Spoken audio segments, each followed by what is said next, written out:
Well folks, what do you think? Will it work?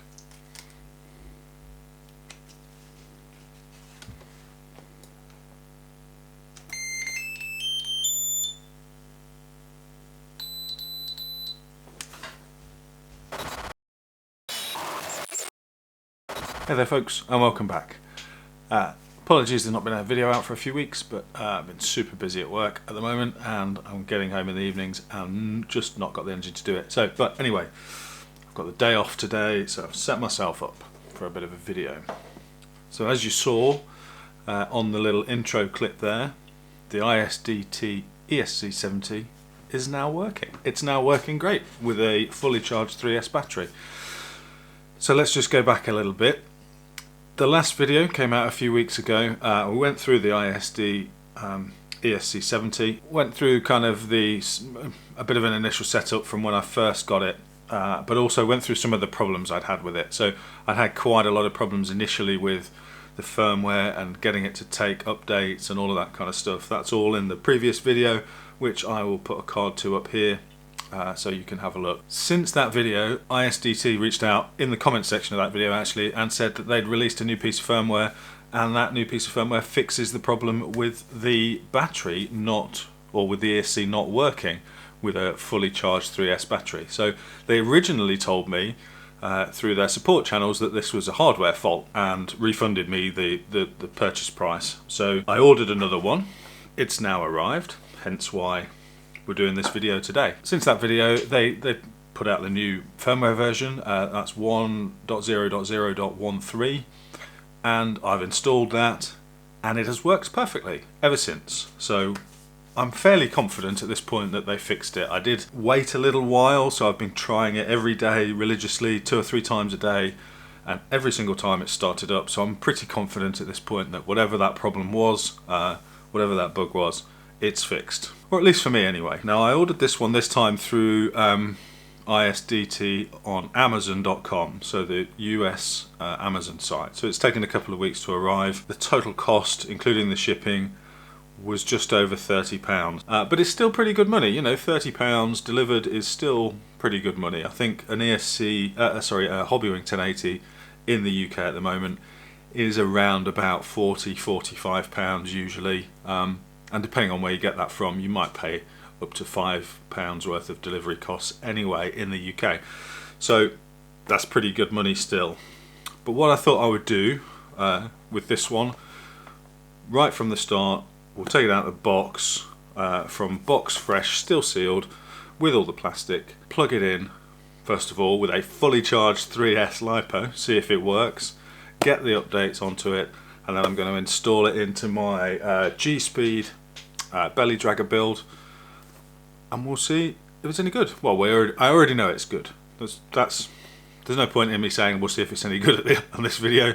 I already know it's good once it's running. But the thing I want to do here is just go through and see if we can do a full, smooth, start to finish setup of the ESC. I'm using my webcam for the overhead shot, so apologies for the somewhat dodgy exposure on that. But here it is, our box fresh ESC70. Okay, so as before, nice packaging. Not going to spend too much time on this bit. Now I've seen online some reports that this is now coming with an XT60 connector on it, but it hasn't. So we've still got the empty connectors, but there's our ESC. There is our power button and our little bag of connectors. On this time they have included some bullet connectors. That's good. I won't be using them, but that's good. So obviously I'm now going to have to solder on an XT60 connector, otherwise we're not getting anywhere. So I shall go and do that now, and we'll be back in a second. Okay, moment of truth stuff. I have soldered it into place in the G-Speed, full commitment. Haven't switched it on yet, haven't even tried it, haven't plugged it in. So I'm saving this for you guys. Seeing it here first. So let's just get that clear on there. That's a 3S, full charge, 12.5 give or take. Moment of truth, will it plug in? First time. Yes, it did. Plugged it in. I don't know if you will have seen it, but that flash green, which is good. So let's try switch it on. This is also good. Have we got? Okay, we've got steering, but it's gone straight into an error, which is what we expect because that's the throttle calibration. So it hasn't been calibrated yet. Right. So if we start up the ISD Go app. And then what I need to actually switch this off, which is done, and then switch it on again but hold it down. It's going to start flashing blue. There it goes. So on the app I click plus and search, and it's going to find me an ESC70 which I want to add. That's connected and then immediately disconnected. So we'll just click on that one again. That's connected up fine. Now, okay. So at this point it's saying first firmware it's come up with, should I upgrade from 1002 to 1004? Okay, I need to go way beyond that.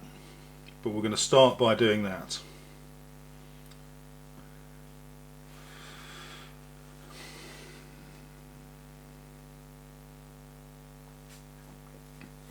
I haven't got a cup of tea this time. Now, one thing I learnt from last time is you do need to try and keep your phone screen awake while you're doing this, because if you don't, it kind of bombs out of the install process. So I'm just every so often just touching the screen, keeping it awake. Okay, the update's completed, and what it's done, which is fairly standard actually, it's shut down the ESC at that point. So we'll come back out of the app. Switch the ESC back on, hold it down so I can reconnect. Actually I don't want to do that, no, that was silly. Switch it off. Just switch it on normally and then connect through the app.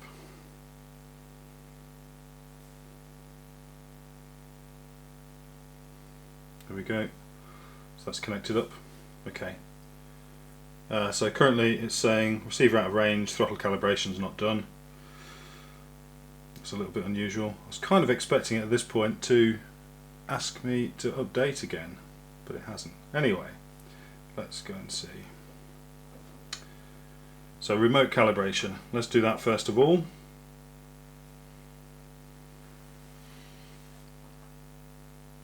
Just done the first bit, which is the neutral, so I'll go next.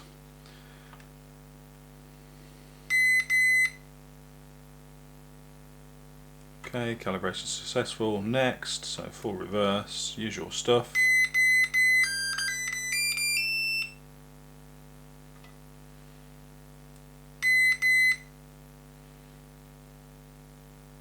And there we have it.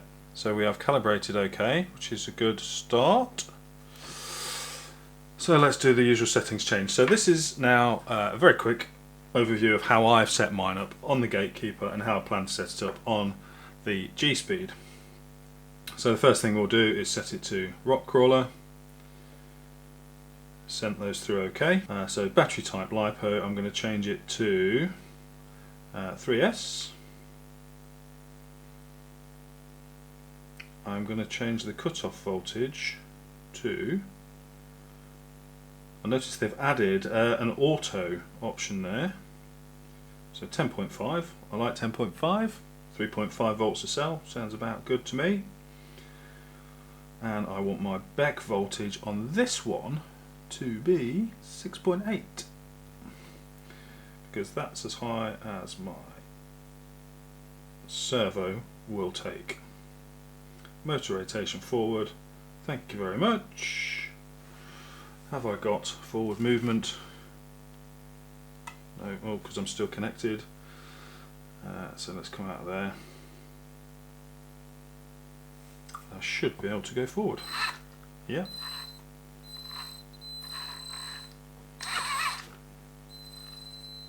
Okay, now you can hear the ESC whining there. That's quite common actually, that ESC whine, but you can get rid of that, and that's where this ESC starts to show how good it is. So if we now go into the advanced settings, I can change the PWM frequency. If I change it to 20 and then come back out, disconnect, well not disconnect but enable the throttle again, now the noise is gone. And as you can see, it's got quite a nice slow crawl to it.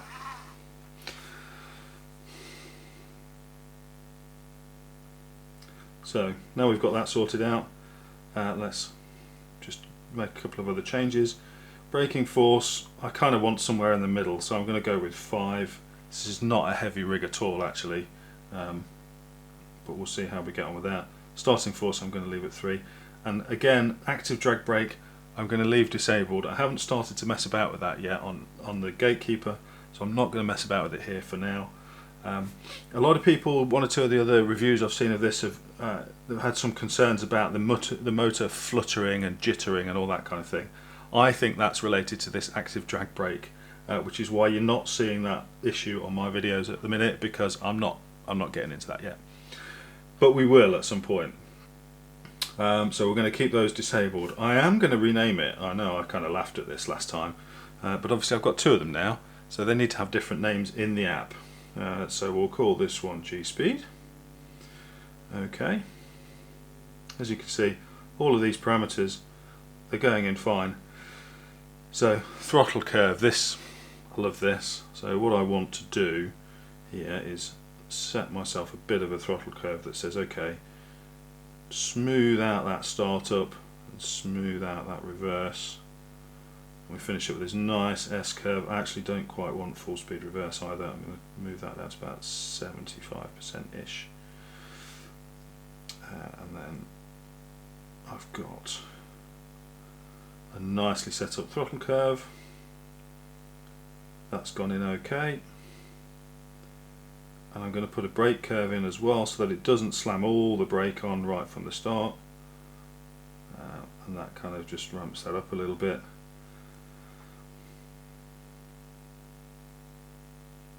And there we go. I haven't set any start music or anything. I'm going to leave that as is. So I'm a little bit surprised at this point, and I'm surprised because well, I'm surprised at the minute because it's still saying motor output disabled, but it isn't. I am surprised mostly because it's not updated to 10.0013, which is the version that I updated the Gatekeeper to. This one has gone to 10.004. I don't quite know what's going on there. I haven't seen 10.004 on any previous ones. And the other interesting thing is they've removed the repair firmware option from the bottom of the app. Previously, along here was a button that said restore the firmware or repair the firmware, and that got me into a spot of bother last time. So maybe that's why they've done it, so that people are not messing about putting faulty firmware on there. The only one that's going out is the one that they push out to the app, and currently they've pushed out 1004 to me. So who knows? We'll see. But things are looking good. All the settings have saved. Nothing's gone wafty or dodgy or whatever you want to call it since doing that. It's powered up okay without any problems on a full battery, and I'll let you know how it goes. So there we go, folks. The G-Speed's now got a ISDT ESC70 in it. That was about as smooth a process as I would expect. That's kind of where it needs to be, I think, this product. Plugged it in, soldered it up, not necessarily in that order, connected, no problem with the Bluetooth, installed the update on the firmware from 10.003 to 10.004, no problem, went through fine, calibrated the throttle, and that was it. All the settings are in, everything's working great. If you found the video useful, as always, give it a thumbs up. Thanks very much for watching. Don't forget to subscribe if you haven't subscribed already. We have made it through the 1,000 subscriber mark. Thank you very much to everybody that's subscribed already, and to anybody that does as a result of any of these videos. Really do appreciate it. Hopefully that means the channel will start to make a few quid, which will be good because that can fund some more purchases so that I can do more videos about more stuff, and you know how it goes. It's still a hobby, it's still just for a bit of fun at the end of the day, but thank you very much anyway, and we'll see you on the next one.